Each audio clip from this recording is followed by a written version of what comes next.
It's March 9th, and this is the CCN. On today's broadcast, our staff looks into the School of Fine Arts, how students feel about their lockers, and yes, it's that time again, March Madness. Matthew Market is here with your sports report, and I'll tell you everything else you need to know about what's going on in the world and right here at HCHS. I'm MJ Mayo, and welcome back to the CCN.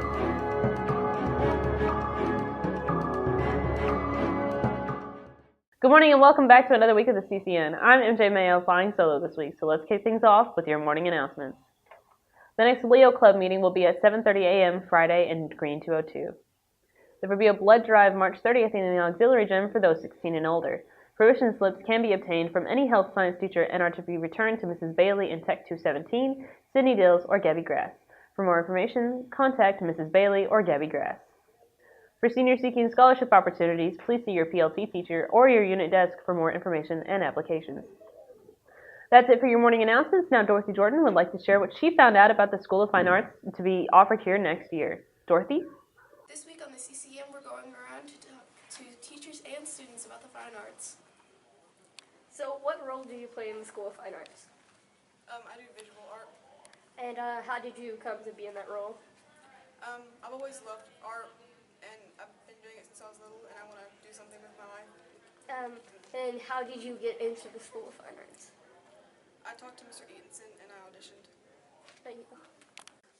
What is SOFA? SOFA is the new School of Fine Arts that County has started to help guide students who are interested in pursuing the arts after high school, and students will be channeled through the 4 different art fields. Because now we're starting to look at, okay, so what are the goals while they're here? And one of the big goals is to get like-minded students together. Thanks for tuning in. I'm Dorothy Jordan. Back to MJ in the studio. Thanks, Dorothy. Now your world news.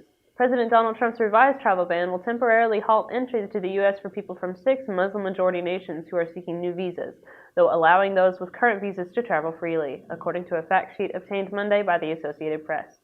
Trump signed the new executive order Monday. The directive aims to address legal issues with the original order, which caused confusion at airports, sparked protests around the country, and was ultimately blocked by federal courts.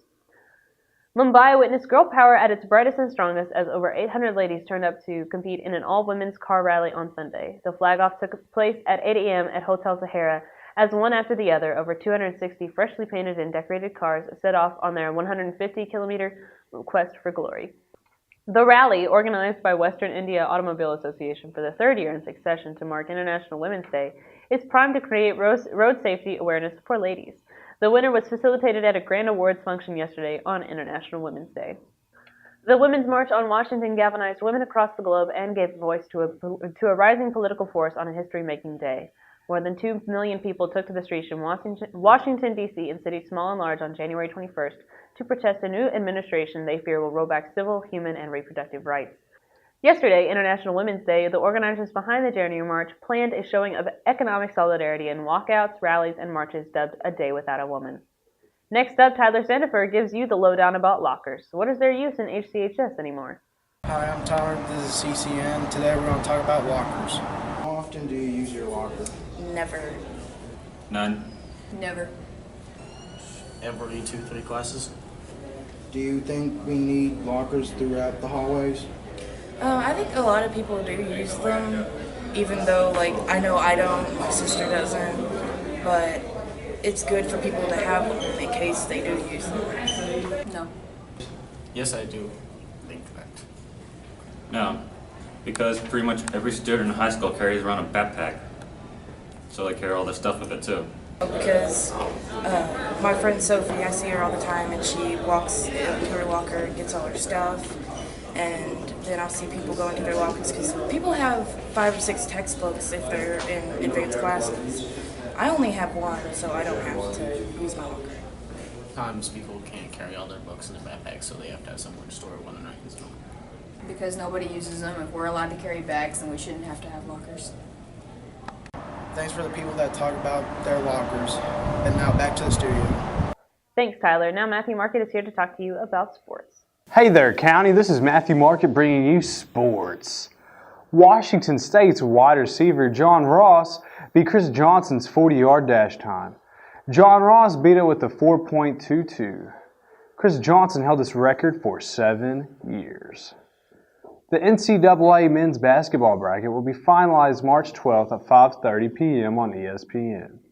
Kansas is the number 1 seed in the Midwest with a record of 28-3. Gonzaga is the number 1 seed in the West with a record of 30-1. The defending champs Villanova is the number 1 seed in the East with a record of 28-3. And finally, North Carolina is the number 1 seed in the South with a record of 26-6. For all the UK fans out there, UK is the number 2 seed in the South with a record of 26-5. This is all the market has in store. Hopefully it'll be like a long pass, and I'll catch you later. This is Matthew Market signing off. Thanks, Matthew. Now a segment befitting the sports season. Noah Thomas asked around about the favorite for 2017's March Madness.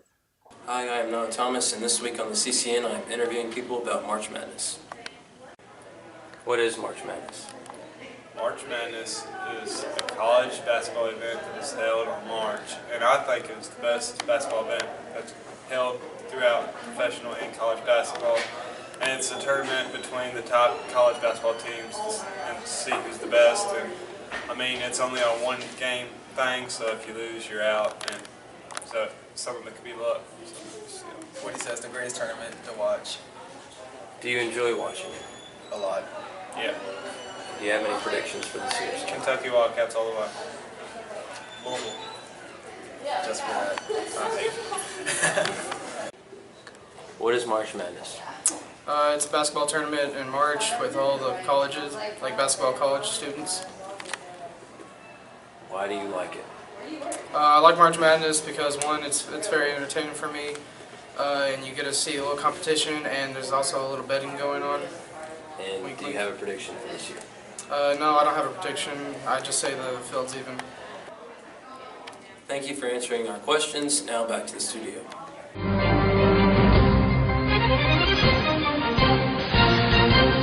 What does it mean to be a woman? When this question first popped into my head, I Googled it, and the results were less than disappointing. A few intermittent blogs from singular perspectives and online articles discussing stereotypes, hormones, psychology, or biology.